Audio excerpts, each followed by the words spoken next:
ఆత్మని నా పాదాల దగ్గర నైవేద్యంగా పెడతాడో వాడికి నేను మోక్షాన్ని ప్రసాదిస్తాను. వాడు మానవుడే అవ్వక్కర్లా, జంతువైనా పర్వాలేదు, కీటకమైనా పర్వాలేదు, క్రిమి అయినా పర్వాలేదు, సాలెపురుగైనా పర్వాలేదు, పామైనా పర్వాలేదు, ఏనుగైనా పర్వాలేదు. ఆఖరికి ఎటువంటి కన్నపంటే కొండల కానలను తిరిగి కొవ్విన పందుల లేళ్ల దుప్పులను చిన్నక పెద్దక కారుకమ్మగా ఉండుదురు, నీవిచ్చట ఉండనేలా నాకుండొక ఆనతీక ఉడుమూరికి రాగదవయ్య లింగమా అంటాడు. ఆయన ఏం పెడతానన్నాడంటే, అక్కడ ఇది ఈయనకు పెడుతున్నాను, ఈ కొవ్విన పందుల లేళ్ల దుప్పులను, పంది మాంసం, లేడి మాంసం, దుప్పి మాంసం కూడా తెచ్చి పెడతానంటున్నాడు. అంటే తాను భుజించేటువంటి ఆహారాన్ని నీకు చిత్తశుద్ధిగా నైవేద్యంగా నీ పాదాల దగ్గర పెడతామని ప్రభు అని కోరుకున్నటువంటి వాడు కన్నప్ప. అందులో ఎంత నిజాయితీ ఉంది, ఎంత నిష్కల్మషంగా చెప్పగలుగుతున్నాడు అనేటువంటిదే శివుడు అనేటువంటి వాడు ఉంటే ఆయన మనల్ని భక్తి పరిగణలోకి తీసుకుని మనల్ని ఒక భక్తుడిగా ఆయన ఆస్వాదిస్తాడు. అలాంటి వాడే మార్కండేయుడు. ఆయన్ని ఎవడైనా ఏదైనా తిట్టినా పర్వాలేదు, కానీ దేవుణ్ణి తన భక్తుడిని ఎవడంటే మాత్రం ఊరుకోడు, క్షమించడు.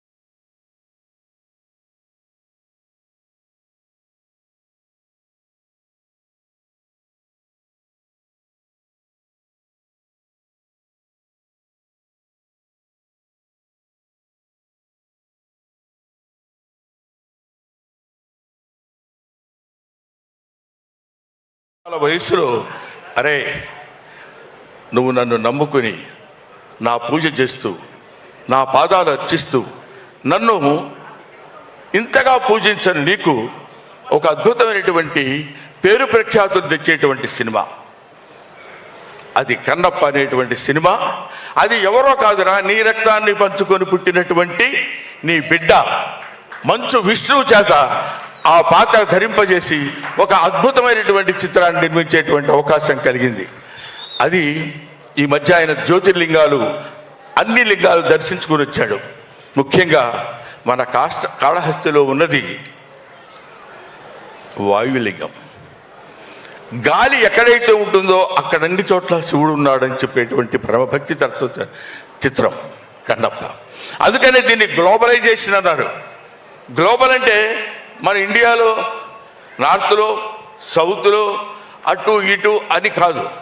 ఎక్కడ గాలి ఉంటుందో అక్కడ శివుడు ఉన్నాడు, ఎక్కడ గాలి ఉంటుందో అక్కడ శివుడు ఉన్నాడు, ఎక్కడ శివుడు ఉన్నాడో అక్కడ శివభక్తుడు ఉన్నాడు, ఎక్కడ శివభక్తుడు ఉన్నాడో పాపం ఆయన భోళాశంకరుడు శివుడు.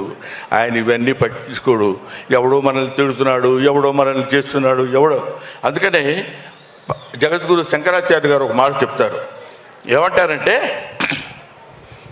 ఎవడో మీ మీద రాయి వేస్తున్నాడు అనుకోండి, ఏదో తిడుతున్నాడు అనుకోండి, అవి మీరు పట్టించుకోకూడదు.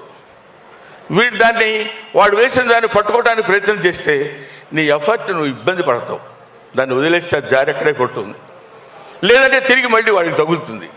కాబట్టి శివుడి గురించి, శివారాధన గురించి, శివ భక్తి తత్వాన్ని గురించి చేసేటువంటి వాళ్ళు ఎవరు ఈ సినిమా గురించి, ఈ సినిమాలో శివుడు ఎవడైతే మనకెందుకు, అక్షయ్ కుమార్ శివుడు, ఆయన దగ్గర ఉండేటువంటి ప్రభాస ఇంకొకడు, లేదా మోహన్ లాల్ గారా ఇంకొకడు, లేకపోతే ఇంకొక శరత్ కుమారా, ఇంకొక ముఖేష్ ఋషియ, వీళ్ళు కాదు. ఆ కథలో ఈ పాత్రలు ప్రవేశపెట్టాలనేటువంటి ఆలోచన మంచు విష్ణు లాంటి, మంచు మోహన్ బాబు లాంటి ప్రొడ్యూసర్స్ కలగటం, వాళ్ళు అదృష్టం. ఎంతో అదృష్టం చేసుకున్నప్పుడు నాకు తమ్ముడు చెప్పాడు, ఎంతో అదృష్టం చేసుకుంటే తప్ప ఇలాంటి సినిమాలో క్యారెక్టర్స్ దొరకవు. అటువంటి క్యారెక్టర్స్ని ఇందులో పెట్టి డబ్బు సంపాదన అంటారా? ప్రతివాడు సినిమా తీస్తాడు, డబ్బు సంపాదించుకోవాలనుకుంటాడు.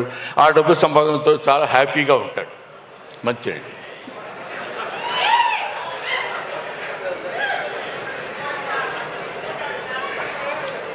ఎవరైనా డబ్బు సంపాదించవచ్చు అద్భుతమైన రీతిలో, ఏ విధంగా అయినా సంపాదించవచ్చు. కానీ డబ్బు సంపాదన, ధనార్జన ఒక సక్రమమైన పద్ధతిలో, సరైనటువంటి ఆలోచనలో, సరైనటువంటి పద్ధతిలో సంపాదిస్తే అందులో ఈ భక్తి రసమైనటువంటి ద్వారాన్ని ఎన్నుకుని ఎన్నో అందుకనే చాలామంది ఈ సినిమా ఏంటంటే మొదలుపెట్టిన దగ్గర నుంచి అన్నీ కష్టాలే అన్నాడు ఎవడో. పరమశివుడు ఊరికినే ముక్తిని ప్రసాదించాడు. 10 కాలాల పాటు విష్ణుబాబు కన్నప్పగా నిలబడిపోతాడు అని చేయడానికి ఇలాంటి కష్టాలన్నీ పెడుతూనే ఉంటాడు. మీకు ఇంకొక విషయం, లోక కళ్యాణార్థమై వర్షం పడే ముందు ఉరువులు, మెరుపులు, దడదడలు, సౌండ్స్ తప్పవు. అందుకే ఆయనకి ఇలాంటి, అందులో మోహన్ బాబు గారిది తోలు మామూలుగా మనం లెదర్తో చేసిన గుండె కాదు, అతుంది అదొక స్టీలు.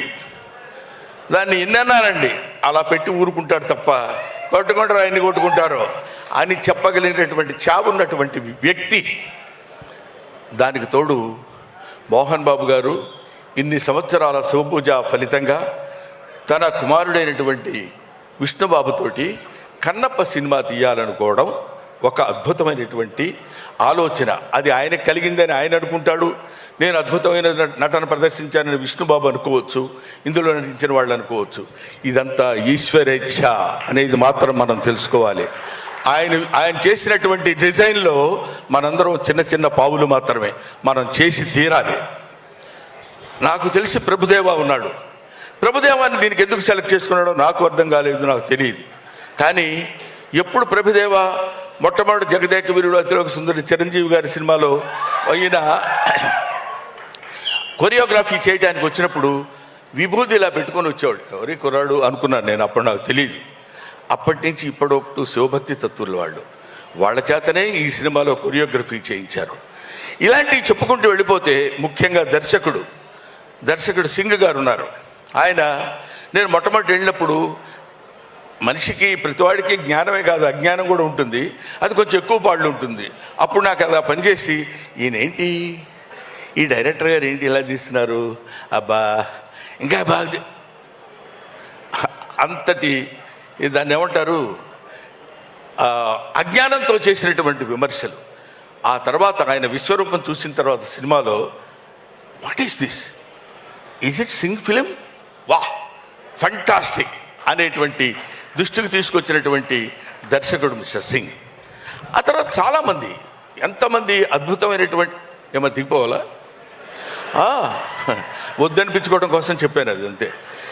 కాబట్టి అటువంటి అద్భుతమైనటువంటి నటులు వీళ్ళందరూ కలిసి టెక్నీషియన్స్, చాలా బ్రహ్మాండమైన టెక్నీషియన్స్ని పెట్టి ఎంతో ప్రశాంతమైనటువంటి సినిమా తీయాలి అని.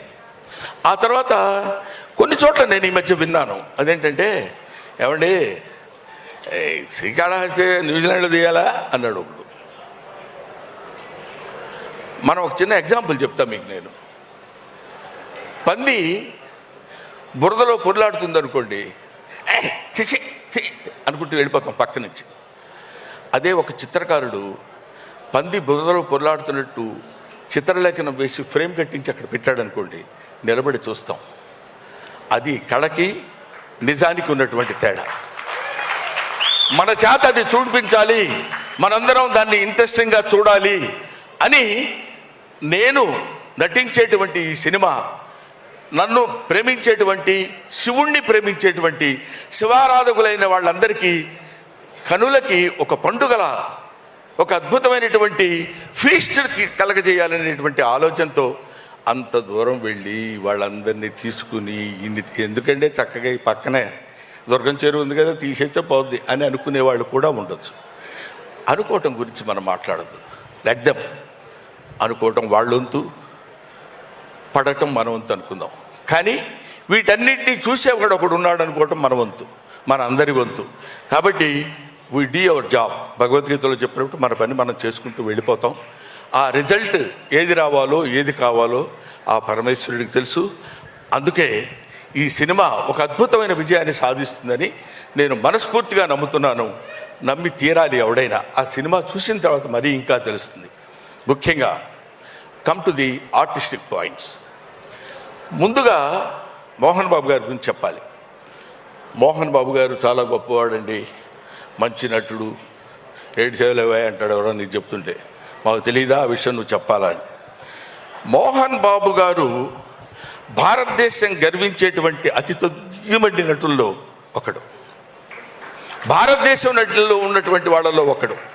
ఆ రోజుల్లో ఓ దిలీప్ కుమార్, ఒక అక్కినేని నాగేశ్వరరావు, ఒక ఎన్టీ రామారావు, ఆ ఏజ్ తర్వాత వచ్చినటువంటి తరంలో మోహన్ బాబు గారు ఒకరు.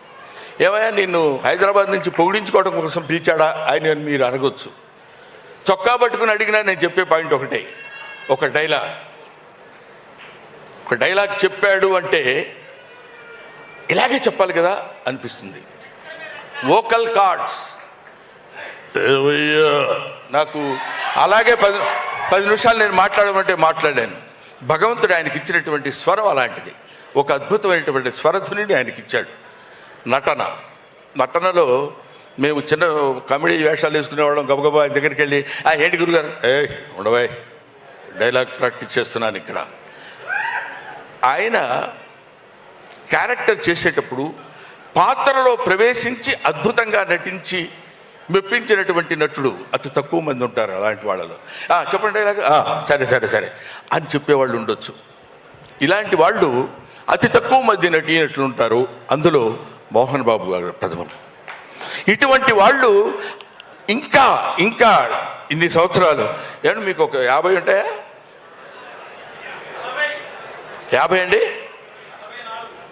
ఓహో, ఇండస్ట్రీకి వచ్చి 50 ఏళ్ళు అయింది ఆయన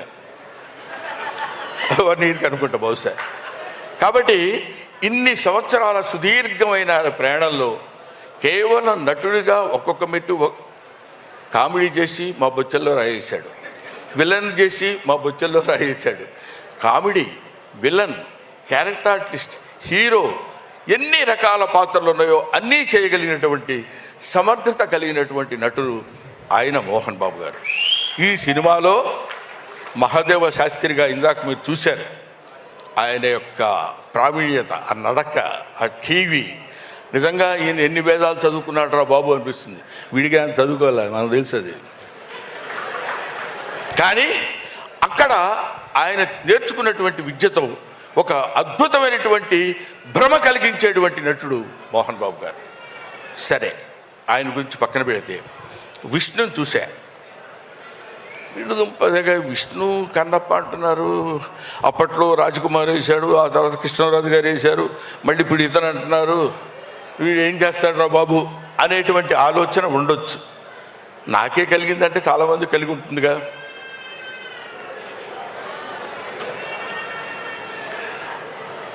విష్ణు యాక్ట్ చేసేటప్పుడు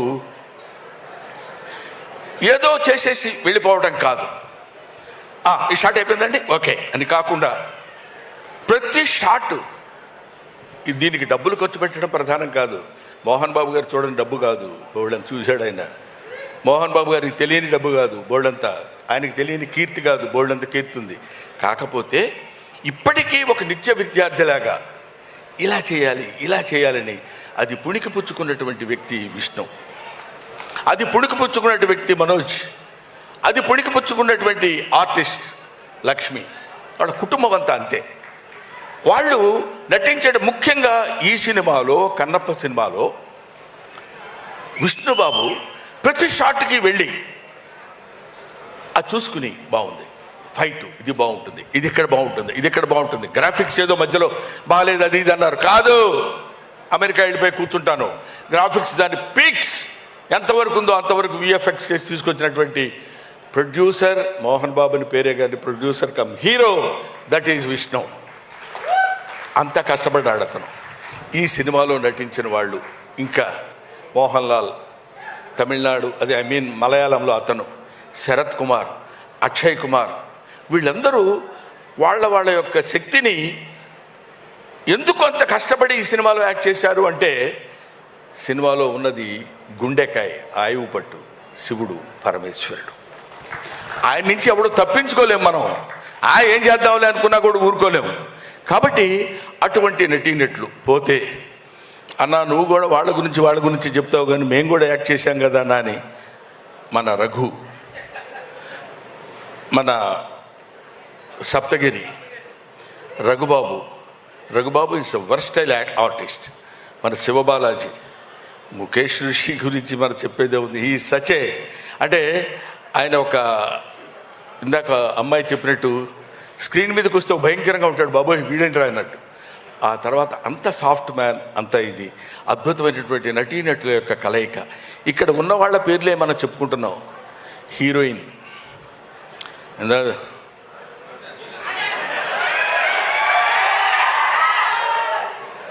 అది ఒక ఆటవిక కన్యని ప్రేమించినప్పుడు కలిగేటువంటి భావం. అంతేగాని దాన్ని ఏదో ఒక రొమాంటిక్గా ఉంది లేకపోతే అదే కాదు. మానవుడికి రొమాన్స్ అనేది అతి సహజమైన గుణం. ఆకలి దాహం ఎలా ఉంటుందో రొమాన్స్ కూడా అలాంటిదే. అటువంటిది ఆటవికుడైన వాడు ఎట్లా ఉంటాడు? దానికి ఆ ఆటవిక లక్షణాలతో కూడి ఒక అద్భుతమైనటువంటి తెలియకుండా దొంగ ఎదురుగా ఉన్నాడు ప్రభుదేవ.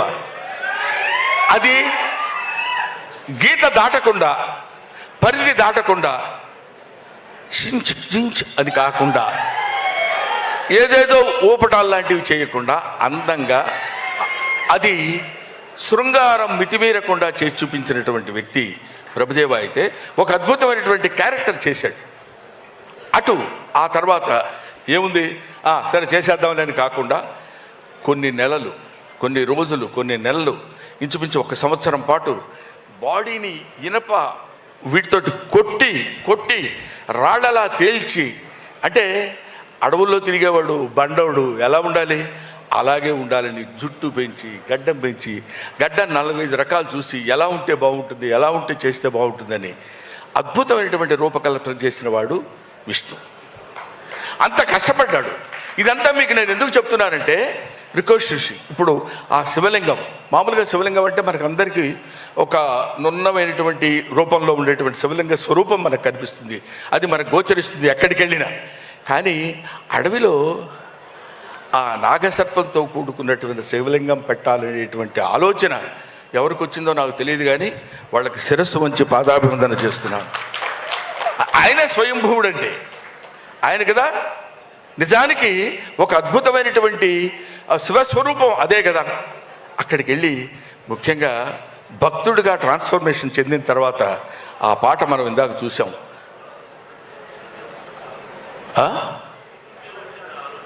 ఇది మేము మాట్లాడుతున్నప్పుడు మీరు డిస్టర్బ్ చేయకండి సార్.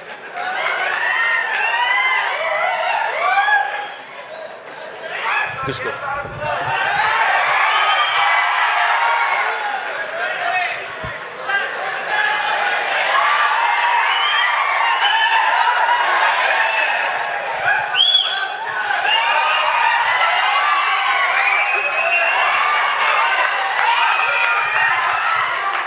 అది అటువంటి అంటే ఊరికే జస్ట్ కామెడీ కోసం అలా చేశాను, లేకపోతే ఆయన ఊరుకుంటాడా? ముక్కల కింద నరికేస్తాడు, మామూలుడు కాదు. నాకు తెలుసు, అది మీకు తెలుసు, అది వేరే సంగతి. కానీ అటువంటి ఇక్కడ ప్రతిదీ మనం నాకు తెలుసు నేను ఎక్కువ మాట్లాడుతున్నానని. మీరు కూడా ఒక 70-80% ఇంట్రెస్ట్గా వింటున్నారని తెలుసు. ఓ 20% బోరు కొట్టుద్ది, ఏంట్రా పద్యాలు పాటలు చదువుతున్నాడని. కానీ ఇక్కడ చెప్పాల్సినటువంటి బాధ్యత ఉంది కాబట్టి ఈ సినిమాలో నేను యాక్ట్ చేసిన వాడిగా కాకపోయినా సరే శివుడి గురించి చెప్పుకోకుండా ఎవడు ఉంటాడండి? పైగా మన వెంకట్రావు 35 సంవత్సరాల క్రితం వెంకట్రావు గారు, ఎందుకంటే ఎమ్మెల్యే గారు కాబట్టి అలా అనాలి. మేమిద్దరం కో-ఆర్టిస్టులం సత్యాగ్రహం అనే సినిమాలో కలిసి నటించాం. ఈ గుంటూరు నాకు బాగా పరిచయమైనటువంటి స్థలం. ఈ గుంటూరులో ఏది ఎక్కడ ఉంటుందో మాకు తెలుసు. ఓవర్ బ్రిడ్జ్ ఎక్కడ ఉంటుందో, నాసంగిరి ఎక్కడ ఉంటుందో, జెండా టవర్ ఎక్కడ ఉంటుందో అన్నీ తెలిసిన వ్యక్తిని. నేను ఇక్కడ చదువుకున్నాను. ఒక్క మాటలో చెప్పాలంటే ఈ ఊరు వచ్చి లారీలకి పెయింటింగ్ కూడా వేశాను నేను. సరే, అదో పద్ధతి. ఇది చెప్పడానికి ఎందుకే ఎంతసేపు అరుస్తున్నావు అనుకోవచ్చు మీరు. ఇది నీ చేత మోహన్ బాబు గారిని అభ్యర్థించి ఇక్కడ తీసుకొచ్చి ఇక్కడ ఈ కార్యక్రమం నిర్వహించవలసిందిగా నీలో ప్రవేశించిన వాడు మన కోటయ్యకొండ. కోటప్పకొండవాడు ఉన్నాడు. చేదుకోకోటయా, చేదుకోకోటయా. అది ఇందాక చెప్పినట్టు హరహర మహాదేవ శంభూ శంకర నమ పార్వతీపతే హరహర మహాదేవ.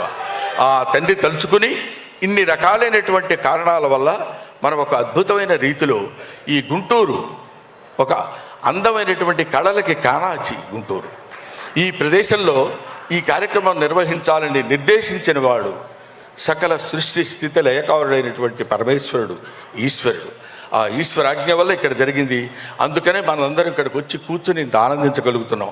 ఇందాక ఆయన చెప్పినట్టు ఇది లైవ్లో చూస్తున్నటువంటి వాళ్ళకు కూడా పరమ పవిత్రమైనటువంటి భావన కలిగి ఎంతో ఆనందాన్ని, ఆశీస్సుల్ని భగవంతుడు అందిస్తాడని కోరుకుంటూ మీరు ఈ సినిమా చూడండి, తప్పకుండా దిగ్విజయం చేయండి అని నేను మనస్ఫూర్తిగా కోరుకుంటూ, సినిమా చూసి సినిమా దిగ్విజయం చేసి డబ్బులు సంపాదించి మోహన్ బాబు గారికి ఇచ్చేద్దాం, అది కాదు. భారతదేశంలో పుట్టినవాడిగా, భక్తుడిగా, శివభక్తుడిగా శివనామస్మరణ చేసుకుంటూ శివుని యొక్క ప్రాశస్త్యాన్ని పొందినటువంటి ఏకైక దేశం భారతదేశం. ఈ భారతదేశపు ఖ్యాతిని నలుమూలలా వ్యాపించే విధంగా చేస్తే అది మనకి పుణ్యం, మన భారతదేశంలో పుట్టినటువంటి నటీనటుల పుణ్యం, మోహన్ బాబు విష్ణు పుణ్యం. Thank you very much. Thank you Brahmanandam గారు, థ్యాంక్ యూ సో మచ్.